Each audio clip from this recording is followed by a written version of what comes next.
How does this exercise look like exactly? Very simple.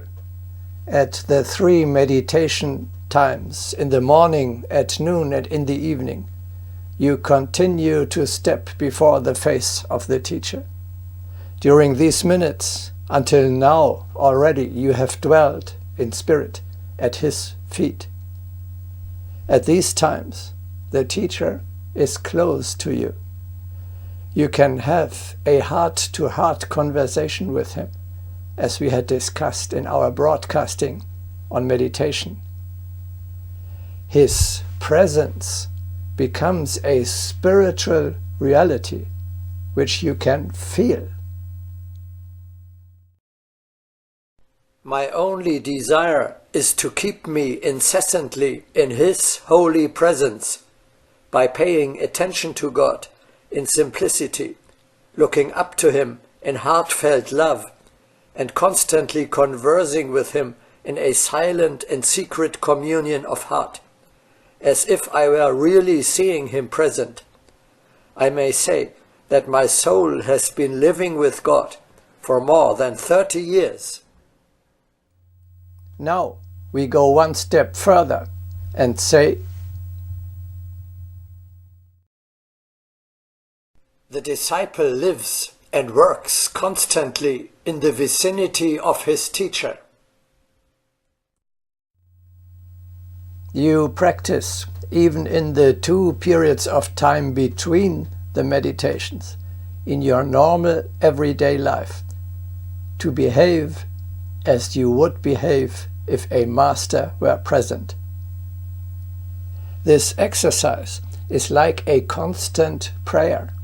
Active and meditative life become one. You are always connected, whatever you are doing. The time of work is not different from the time of prayer. I am in the possession of God during the restless activities of my kitchen, where often many people want different things at once, as quietly as if I were on my knees in front of the altar. In the beginning, you will have to remember every 15 minutes, later hourly, to do the exercise. Over time, it will become your favorite habit.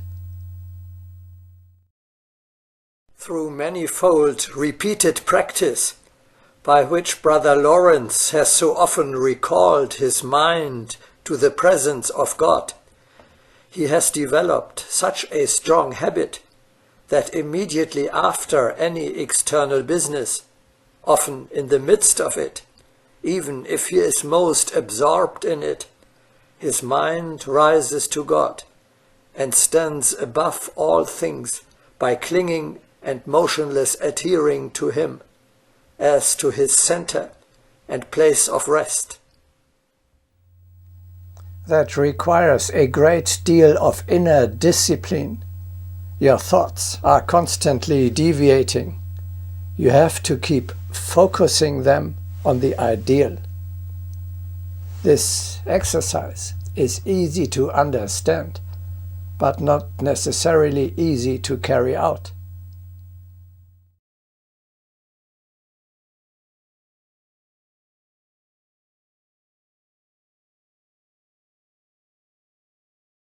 What is the purpose of this exercise? We are now coming to the crucial point. The presence of the revered teacher will induce you to behave properly. In his proximity, you cannot help but comporting yourself worthily.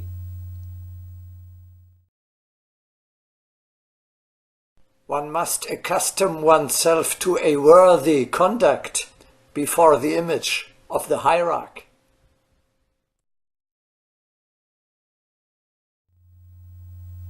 The consciousness of the high presence has a purifying effect.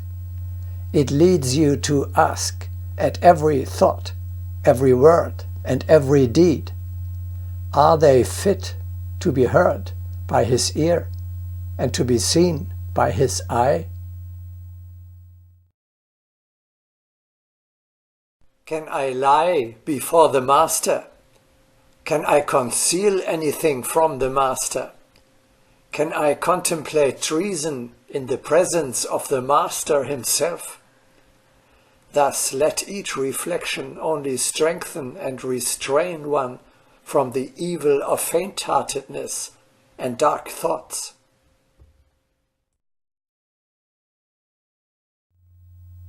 Rude thoughts and ugly words prohibit themselves.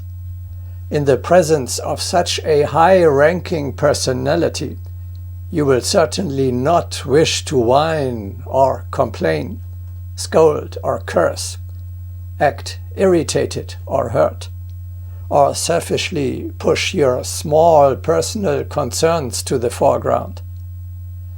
No, on the contrary, you will make every effort to present yourself in the best light possible. Saint Clara Fey says, "If your best friend, whom you honor, whom you love, were with you at all times, would you do something before his eyes that would offend him, that might displease him?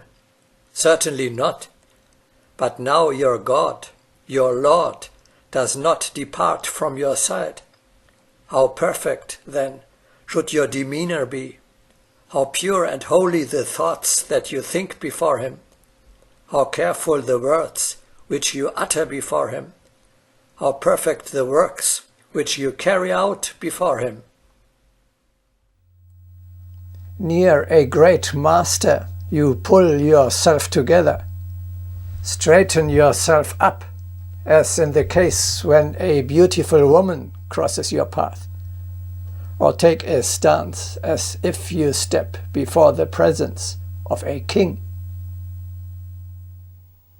You will always obey the higher will, for under the observation of a hierarch, you cannot allow yourself to be disobedient.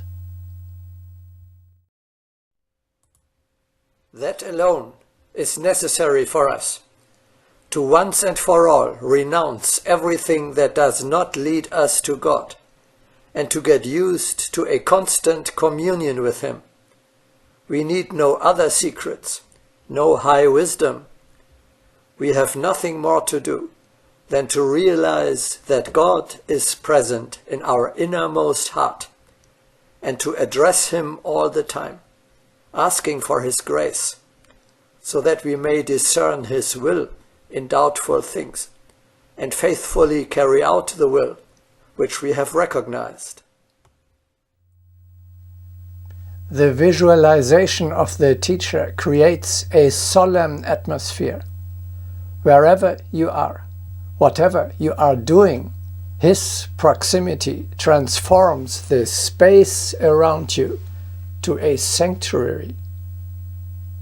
This is the simplest and surest means of raising yourself to a state of high vibration, in which, like in a material temple, you are immune against all base temptations.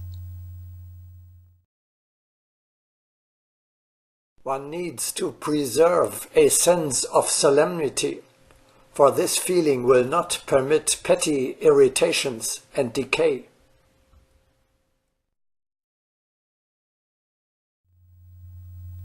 When you live in the magnificent world of the teacher, you are always full of vitality and joy of being, whatever happens to you.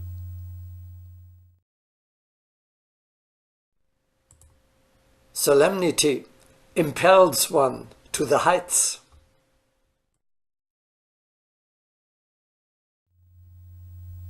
The father watches over the development of his child. The disciple is being supervised by his master.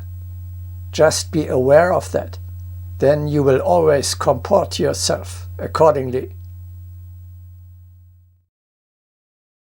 As of now, Your life in all, even the smallest details, takes place under the eyes of your teacher. This will serve as an incentive and an obligation to you. Shape your life in such a way that it pleases your master. Prove to him that you are a good, a devoted disciple. This idea will guide you to a proper bearing in every, even the most difficult situation of life. One cannot lie before the truth, nor conceal anything in the face of the all-pervading light.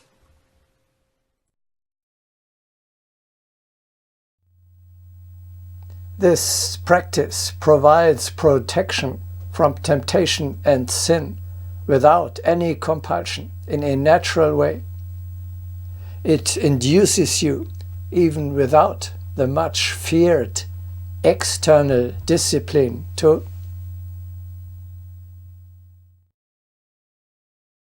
reject everything that demeans the communion with us.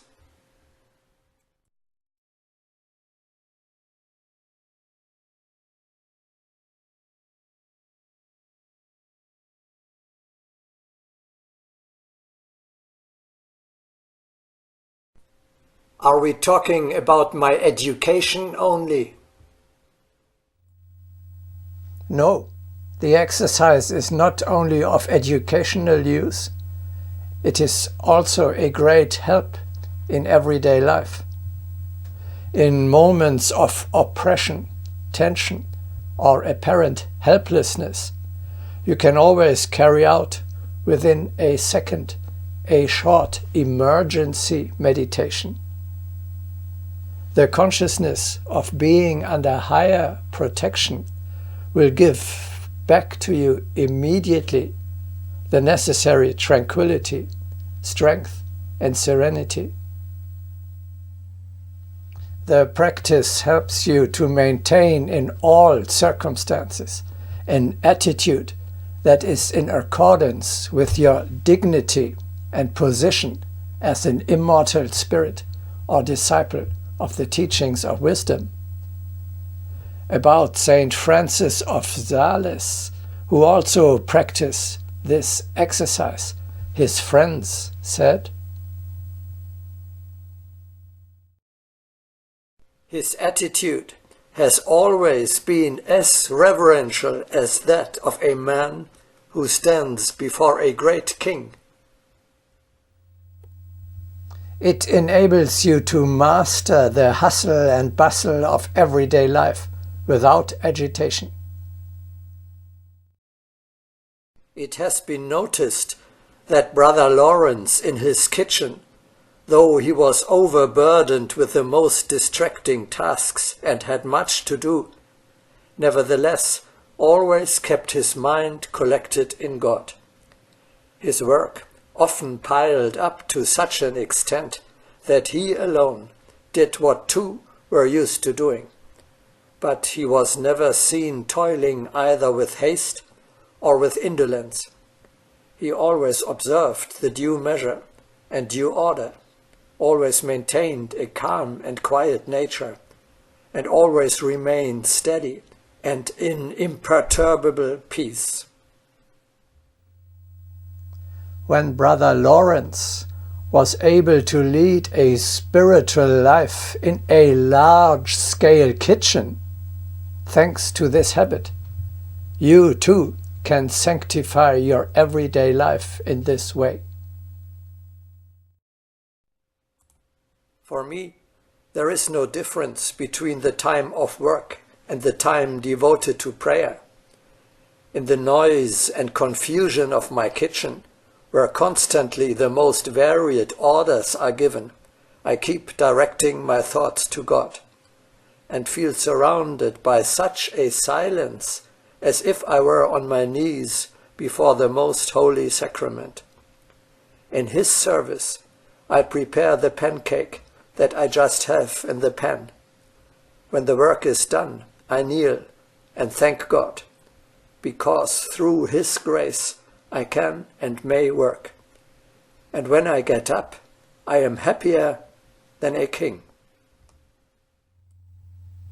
The consciousness of the presence of the teacher is useful not only to the individual, but also to spiritual communities, from a family or a community sharing a flat to a village or kibbutz.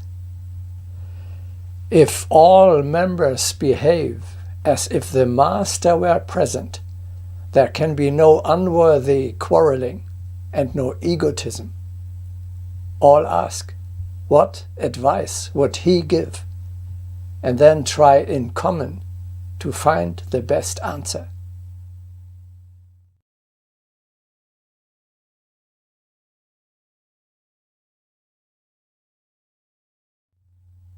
The teacher elevates your way of life. His proximity frees you from bad habits and outdated customs. You will not dare, under his eyes, in the purity of his aura, to light a cigarette, to drink a glass of beer, or to eat meat. We had already talked about what it would be like to spend a few days in the world of Helena Röhrig in the Kulu Valley. In her house, you cannot help imitating her and living according to her habits, the customs of the Brotherhood. As soon as more and more people join in this concept, the higher culture of the New World will emerge quite naturally by itself. Spiritual discipline, much dreaded and rejected by most people, loses its scare. Without the slightest physical or psychical compulsion, it becomes a child's play, a matter of course that you no longer think about,